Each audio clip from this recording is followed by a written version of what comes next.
In the year 1337 AD, King Edward III of England pressed his claim to the throne of France, by virtue of his grandfather, the late French King Philip IV.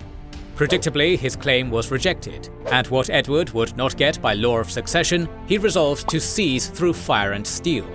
Thus began the 100 Years' War, one of the longest, bloodiest and most transformative conflicts in European history, and the start date of Paradox Interactive's latest grand strategy game, Europa Universalis 5. We at the Kings and Generals team consider 1337 to be a fantastic starting point for any historical campaign. Indeed, the 14th century was not only incredibly eventful for England and France, but ranks among the most destructive, dramatic, and changeful centuries of all time.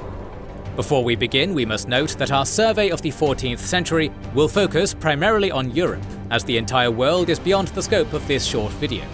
With that said, please join us as we first provide a brief socio-political summary of what made the 1300s so chaotic, before embarking on a whistle-stop tour of Europe, navigating its way through the end of the medieval era and into the early modern age.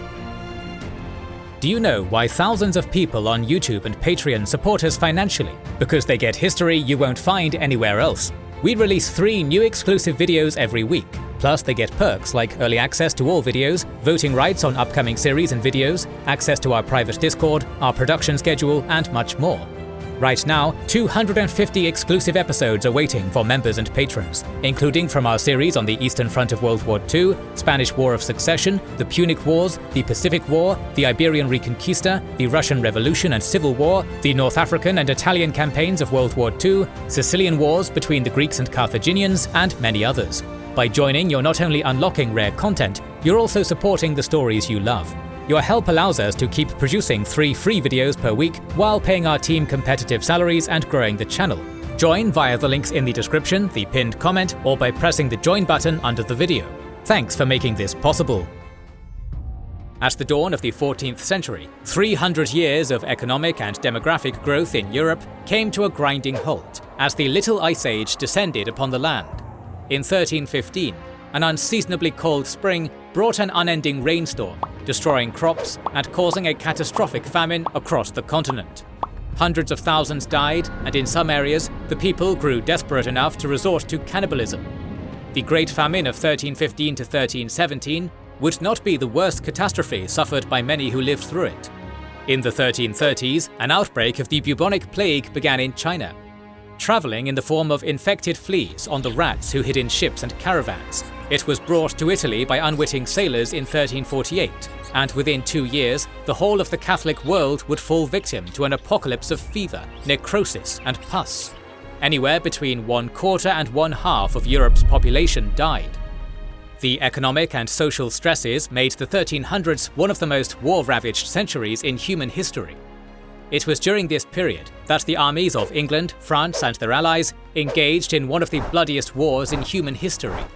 In the east, the Serbs, Bulgars, Turks, and Catholic colonists tore chunks off the decrepit remnant of what had once been the mighty Eastern Roman Empire.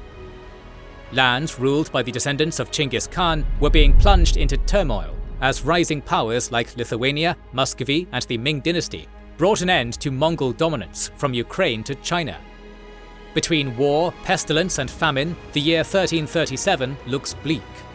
Yet the turmoil also served as a crucible for remarkable growth and innovation, facilitating the decline of medieval feudalism and the first steps towards the creation of the modern nation-state. At the Battle of Crécy in 1346, the flower of French nobility was cut down nearly to a man by Welsh peasants wielding longbows, underscoring the emerging superiority of well-drilled peasant infantry over knightly cavalry. Later in the conflict, gunpowder artillery made its thunderous introduction onto the battlefield. As the strategic value of the mounted knight and the fortified castle declined amidst the military innovations of the 100 Years' War, the power of the feudal aristocracy began to erode. Furthermore, the Black Death left fields empty and villages silent, but it also gave the surviving serfs rare leverage to escape bondage, weakening the feudal order built on their toil. All of these factors allowed the monarchies of England, France, and Iberia to expand their authority at the expense of their most powerful vassals, and develop more centralized military and financial institutions. Great landowning families also found themselves economically overtaken by rising city merchants. Catholic Christendom had established commercial contacts with the opulent markets of the Middle East back during the First Crusade, with the burgeoning merchant republics of Italy leading the way in integrating Western Europe into a global trade network, which spanned the Silk Road into China. As the merchants and bankers in the cities grew more prestigious, the driving force of the European economy peeled away from regionalized feudal agrarianism and towards international commerce, accelerating the transition to the capitalist, market-driven society we live in today. Having defined the general trends, let us now embark on a tour of Christendom to examine what the nations of Europe were up to during this period. A few decades prior, King Edward I of England established himself as a military powerhouse, successfully contending with a rebellion of his most powerful barons, vanquishing the last princedoms of Wales, and exploiting a succession crisis to secure overlordship over Scotland. Edward II was a disappointing successor to his father, losing effective control of Scotland after suffering numerous defeats to King Robert the Bruce. He also had the unfortunate luck to be the monarch who presided over the Great Famine of 1315, which was interpreted by many of his subjects as divine punishment for his tepid rule. Edward was eventually ousted in a conspiracy spearheaded by his own queen and rebellious Mortimer, who was probably cuckolding him. His son, Edward III, ascended the throne at 14 and threw off Mortimer's political domination. Like his grandfather, Edward III was able to rein in his barons and had a lust for conquest. He turned his gaze across the Channel waters to the Kingdom of France, and it is here that the beginning of Europa Universalis V takes place. It is important to understand that the 100 Years' War did not begin as an invasion of one sovereign nation into another. The Plantagenet dynasty of England was of French origin, tracing its lineage back to the ruling families of Normandy and Anjou. French had been the primary language of the English court since the Norman conquest of 1066, and English kings had held various territories in France since then, at one point ruling over more of France than the French king himself did, albeit while holding those territories in vassalage to the French crown. Put another way, when King Edward III of England initiated what would become the 100 Years' War against France in 1337, he technically did so as the honorary feudal subject of the French king, looking to recover and expand upon the feudal holdings his family had held in France for generations. Yet as the conflict dragged on in various phases for over a century, the deathmatch between the English and French monarchies evolved from a feudal dispute into a national war, one whose impact played a crucial role in the decline of the very medieval systems that had started it, ushering in a new age of European politics, warfare, and nation-building. It is easy to look upon the vaguely Germany-shaped lump of scrambled border gore in the center of the map of medieval Europe and be tempted to belabor Voltaire's famous cliché that it was neither holy, nor Roman, nor an empire. Yet this way of thinking is anachronistic. As far as the educated jurists of the medieval Catholic world were concerned, the great Frankish warlord Charlemagne had been ordained by the Pope, the Vicar of God, to succeed the ancient Roman Empire, making him and his successors the only legitimate emperors. Despite the theological claim of suzerainty over the entirety of Christendom, the de facto territory of the emperors in the late Middle Ages consisted of what is now Germany, Belgium, the Netherlands, Austria, Switzerland, Burgundy, northern Italy, and parts of Czechia. These lands were divided into over 100 constituent kingdoms, duchies, margravites, bishoprics, free cities, etc., most of which were only subordinate to the imperial throne on paper. The emperor was also consistently engaged in political fights with the Papacy over who held the supreme authority. Was it the emperor or the head of the religion from where his authority derived? During an era where kingdoms like England and France were centralizing their institutions, the Holy Roman Empire went the opposite direction, becoming increasingly decentralized throughout the 14th century. One of the main reasons for this was that the title was not hereditary. Instead, it was an elected position, decided upon by a council of the empire's most powerful nobles and clergymen before being confirmed by the Pope. This system guaranteed that any prospective ruler had to promise extensive privileges to the electors in order to be elected, preventing him from consolidating his mess of border gore. The lack of political cohesion within this shambolic empire was underscored when Emperor Louis IV of Bavaria entered the 100 Years' War on the side of England, while his own ostensible vassal, the blind King John of Bohemia, fought and died at the Battle of Crécy on the side of France.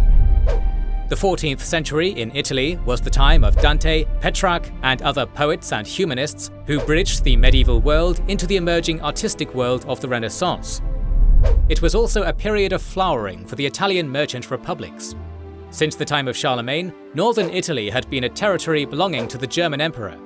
However, its distance from the imperial heartland made it hard to govern, and by the start of the 100 Years' War, Italy had been left more or less to its own devices.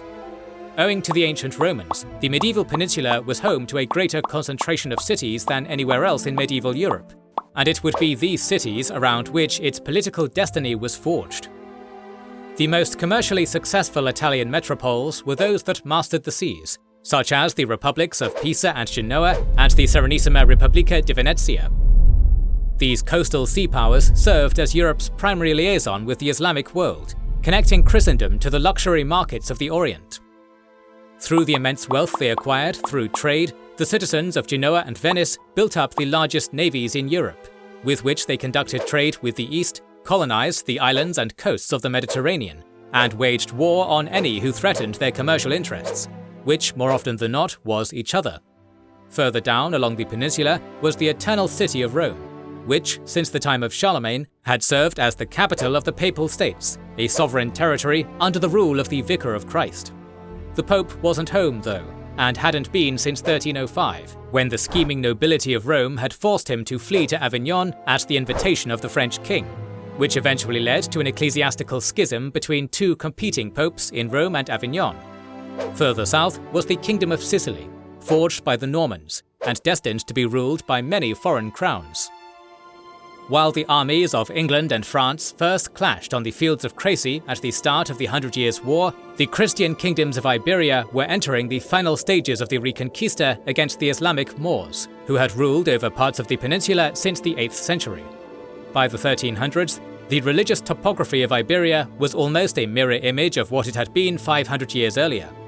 Whereas the initial Islamic conquest had left the small kingdom of Asturias as the final Christian holdout on the northernmost edge of the peninsula, the ensuing centuries had seen the Catholics steadily push successive Arab-Berber dynasties towards the Strait of Gibraltar until the southern emirate of Granada remained the final pale of Muslim power in Hispania. By the 14th century, the many Christian kingdoms that had emerged from the receding of Moorish territory had been consolidated into three main powers: Portugal, Castile, and Aragon, the latter two comprising the components of the future Kingdom of Spain. On the 30th of October 1340, the combined armies of Castile and Portugal crushed a massive invasion force led by the Marinid Sultan of Morocco, marking the final time a Muslim army ever invaded the Iberian Peninsula. Meanwhile, the Kingdom of Aragon had emerged as one of the era's predominant sea powers, constructing a world-class navy, second only to Venice's and Genoa's, and acquiring the islands of Corsica, Sardinia, and Sicily. Much like England and France, the monarchies of Iberia seized upon the changing times to declaw their powerful vassals and centralize their national bureaucracies, paving the way for the globe-spanning Spanish and Portuguese colonial empires that would later expand from Brazil to Goa and Mexico to the Philippines. Around a century after the world-shaking conquests of Genghis Khan and his successors, much of Eastern Europe was still under the domination of the Golden Horde, a successor state to the Great Mongol Empire. Among the nations under the so-called Tatar yoke were the Eastern Slavic princedoms of Rus, the predecessor states of modern Russia, Belarus, and Ukraine. Recently converted to Islam, the Mongol Khans of the Golden Horde were reasonably light rulers, allowing their Eastern Orthodox Christian subjects to govern themselves according to their own laws, so long as they kept ahead of their tribute payments. By the twilight period of the Middle Ages, one of the younger Rus principalities, the Principality of Moscow, was itching to leap into the headlines of history. However, the story of how Muscovy threw off the Mongol yoke and created the Tsardom of Russia is a tale for another century. The Mongols were not the only foreign overlords in Eastern Europe. By the 11th century, the Catholic kingdoms of Sweden and Denmark had abandoned the heathen ways of their ancestors, but not their warrior culture. In a piece of historical symmetry, the descendants of the pagan Vikings who had once terrorized Christendom now formed the spear tip of Christ against the last pagan peoples of Europe in the dense forests of Finland and the Baltic Rim. By the end of the 13th century, the Swedes had conquered much of Finland, while the Danes had mastered northern Estonia. They were later joined by knightly brotherhoods from Germany, such as the Livonian and Teutonic orders, who took part in the brutal Catholic colonization of the region, and also waged war against Eastern Orthodox Rus. As the armies of France and England clashed on the field of Crécy on the other side of Europe, the dark forests of the Baltics remained a volatile frontier between Christendom and the last pagans of Europe. The native Balts resisted ferociously against their Catholic oppressors, with the Lithuanians not only successfully repulsing the Crusaders, but emerging as one of the most powerful states in Eastern Europe, conquering several Rus principalities at the expense of the Mongols. Another power on the up and up in the 1300s was the Kingdom of Poland, which had doggedly staggered back to its feet after 3 cataclysmic Mongol invasions in the previous century. Astonishingly, as the rest of Europe succumbed to the Black Death, Poland remained the only major region on the continent to escape the apocalyptic plague outbreak relatively unscathed. Many historians believed that one of the main bulwarks against the spread of the disease in Poland was its thriving Jewish community. Whereas Jews were scapegoated in Europe, they found sanctuary among the Poles, and the religious customs of ritual hygiene helped stymie the spread of germs in the kingdom. Later in the century, the Polish monarchy would enter into a matrimonial union with the newly Christianized Grand Duke of Lithuania, preparing the ground for the Polish-Lithuanian Commonwealth, which would become dominant in early modern Europe. Since ancient times, the Balkans had been a melting pot of different cultures, religions, and competing empires. By the late Middle Ages, that pot had been brought to a heated simmer, and things weren't looking good for the traditional hegemon. Standing in direct theological opposition to the German Holy Roman Emperor, the Eastern Orthodox Greek-speaking Byzantine Empire was the direct continuation of the eastern half of the ancient Roman Empire. The Eastern Roman capital of Constantinople had remained the largest metropolis in Europe, a city of ancient Greco-Roman splendor, transported beyond its era. This had all changed during 1204, when a fleet of Holy Land-bound Phoenicians and Catholic Crusaders altered their travel itinerary to conquer, pillage, and plunder the most important city in Eastern Orthodox Christianity. The Byzantines regained their capital in 1261, but the damage had been done. By the 14th century, the decline had become terminal. Once subordinate to Constantinople, the southern Slavs were advancing steadily into Byzantine lands. Bulgaria had once again become a power to be reckoned with, while the start of the 100 Years' War in Western Europe marked the 6th regnal year of Dušan the Mighty, the conqueror who made the Kingdom of Serbia into the most powerful empire in the Balkans. Meanwhile, Catholics from the West had maintained a colonial presence on formerly Byzantine islands since the Fourth Crusade. As the Eastern Roman Empire continues to shrivel, it became increasingly economically dependent on the maritime republics of Italy, reducing Constantinople to an economic colony of the West. The greatest threat, however, lay to the east. The Muslim Turkic peoples, who entered Byzantine territory after the disastrous Battle of Manzikert in 1071, had been contained by the 12th century.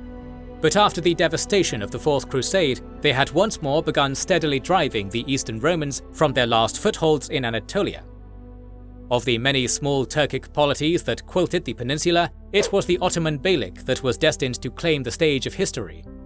While the armies of England and France clashed at Crécy, the nascent Ottoman state was still humbly chipping away at Byzantine frontier settlements.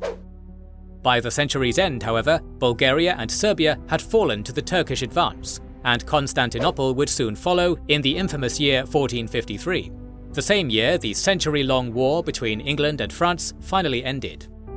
As players begin their first campaign in Europa Universalis 5, they should brace themselves for a rough ride, as their nation of choice undergoes dramatic evolution amid natural cataclysms, wartime growth, and an overall turbulent transition from the end of the medieval world into the early modern age.